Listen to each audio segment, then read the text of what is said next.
So tell us, in terms of the process, so you've decided, you've spoken with your finance manager and you got her on board. You're going to market. How do you do it? How did you approach vendors? What were you looking for? What were the responses you got? Tell us about that buying process. So we, the first thing was, I recognised that one of the failure points of our first attempt at this was we'd probably taken a software vendor's word at its word that they could do it, and to be fair to them, neither of us were cognizant of the layers of complexity at that stage. Yeah. So if we learned anything from that expensive prototyping exercise, was that we learned that it was a lot more complex than we envisaged. And so so this time around we had a methodical vendor selection process. We got referrals from people we knew in the industry.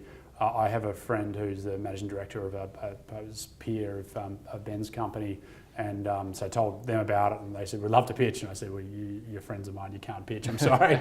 But I want to engage you to run the vendor selection process. So we had domain experts validating the process. We did a beauty parade. I think we got down to maybe four vendors, a couple of big ones, a couple of more in Ben's mid-size.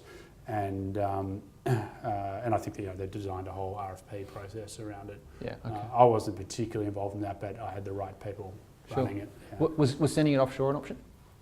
Or it was all local was what you were looking at? No. So again, my philosophy is focus on the competencies. Yeah.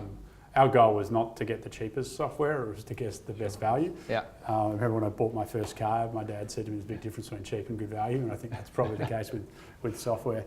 When I worked as a consultant, one of the questions we used to advise on was offshore versus onshore for finance transactional processing, and all the people I known who'd gone offshore said, 3 years of my life I'll never get back. And it's interesting, even now we've got one of our product managers moved to the UK with her husband, and as you know, Ben, because she works to your team still, it's a nightmare coordinating with her, and this is someone we know, we love, she's excellent, she works incredibly hard. English is no problem, she's definitely English is no problem, and we find coordinating with her difficult, and I just, having a group of folks based in the Philippines or India or Eastern Europe or whatever it is who we don't know as well, I think the coordination issues are going to be magnified, Yeah, okay.